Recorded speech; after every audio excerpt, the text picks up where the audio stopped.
Imagine you're living in 2026, checking the news like any normal day. Suddenly you see that China just approved $42 billion in mega projects that sound like science fiction. Underwater tunnels, floating cities, transportation systems that defy physics. And you realize this isn't some distant future plan. This is happening right now, 1 minute ago, while the rest of the world is still debating basic infrastructure repairs. Western infrastructure is crumbling while politicians argue over budgets. America faces a staggering $2 trillion infrastructure backlog that grows larger every year. Europe isn't doing much better with decade-long approval processes for even basic projects. Most countries take 5 to 10 years just to plan what China executes in months. The gap in execution speed is creating an infrastructure divide that widens daily. This matters because infrastructure determines economic competitiveness for the next half-century. Countries with better connectivity dominate global trade. Transportation efficiency directly impacts quality of life for billions. And whoever controls future infrastructure controls the future economy. The nation that builds fastest gains an insurmountable advantage. China's solution? They just approved $42 billion in one government session. We're talking underwater cities, hyperloop networks, and floating airports.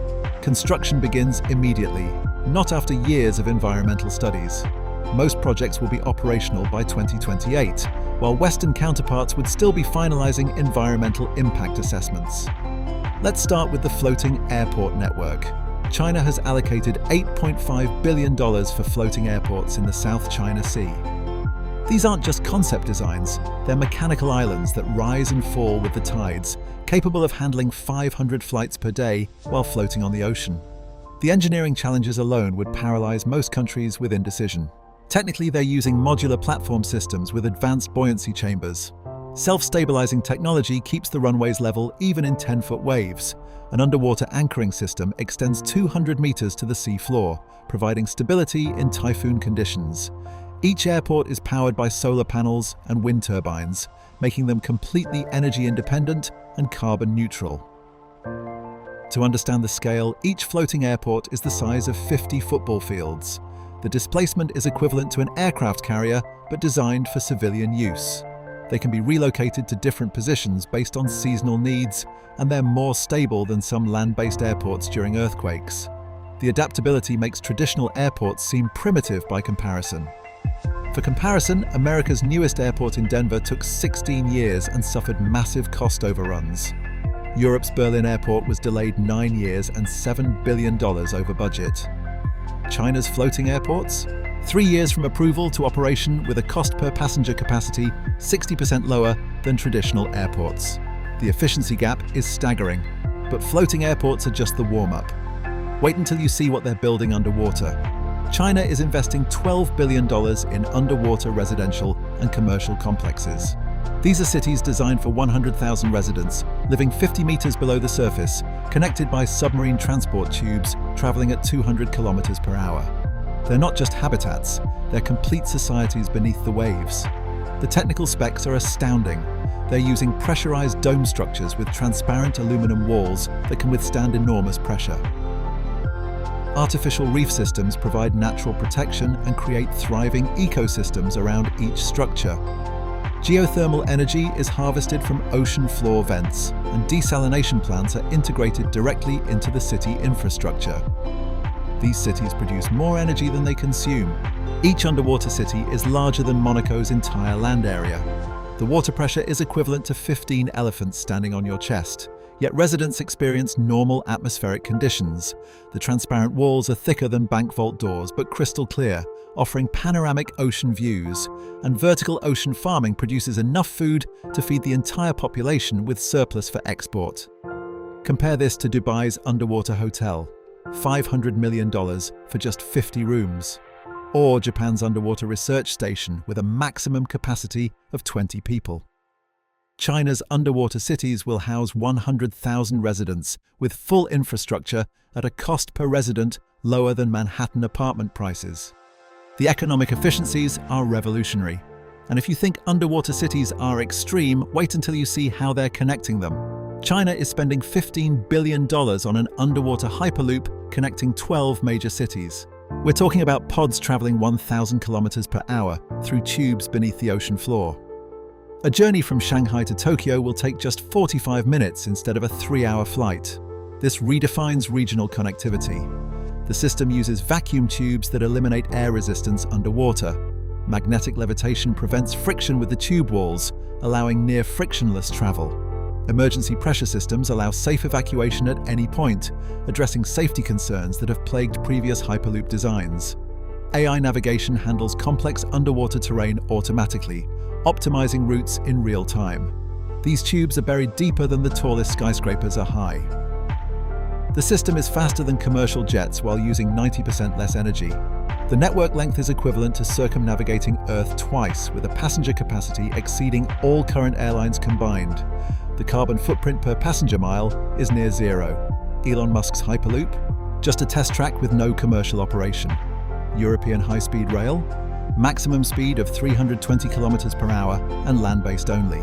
China's Ocean Hyperloop will reach 1,000 kilometers per hour through an underwater network, with ticket prices projected to be 70% cheaper than current flights. The economic implications for business travel alone are transformative. But here's where the story gets really interesting. This isn't just about transportation. China is investing $6.5 billion in 200-story agricultural towers producing food for 50 million people.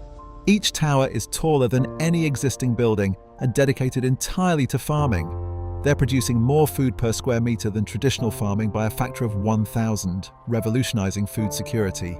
Technologically, they're using hydroponic systems that use 95% less water than soil farming.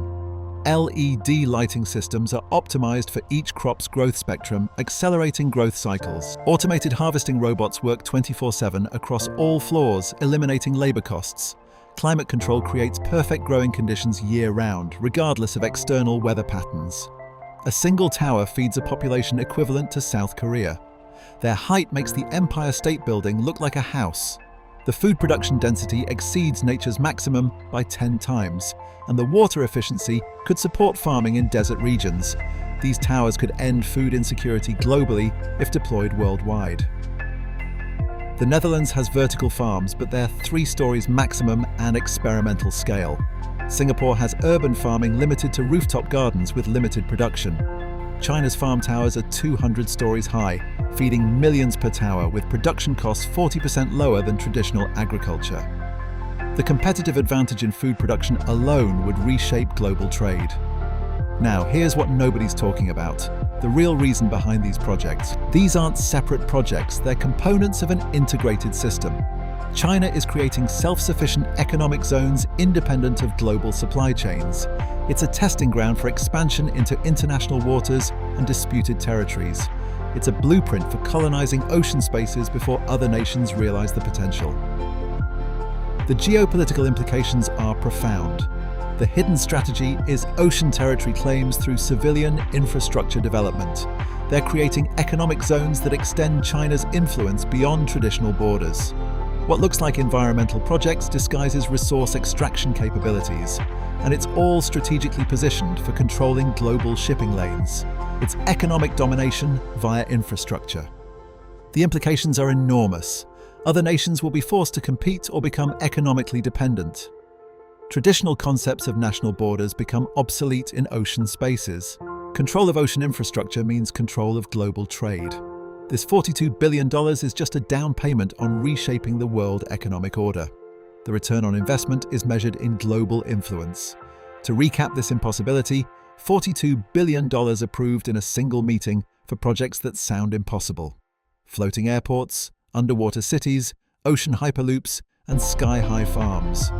Timeline from approval to operation: 24 to 36 months maximum. The scale and speed make other countries' infrastructure look prehistoric. The ambition gap between China and the rest grows exponentially. While China builds the future in 2026, what's your country still debating from 2006? Are we watching the birth of a new civilization or just better engineering? The answer will determine which nations lead in the coming decades. Which of these mega projects shocked you the most?